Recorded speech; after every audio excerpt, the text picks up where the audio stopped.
脉象浮，不硕，还可以啊。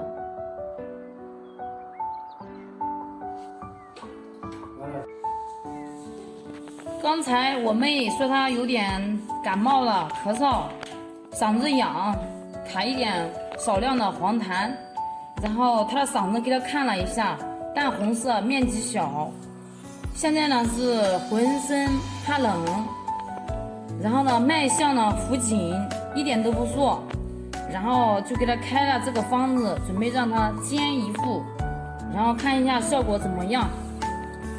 结果一回头发现了这个糖，这个口含的糖，梨膏糖，哎，让他含了一颗，他说凉凉的，蛮好的。这个到时候看吧，如果含了这个糖好了的话，就不用喝这个中药了。如果喝了个糖效果不好，再来喝这个中药。他本身是虚寒体质的。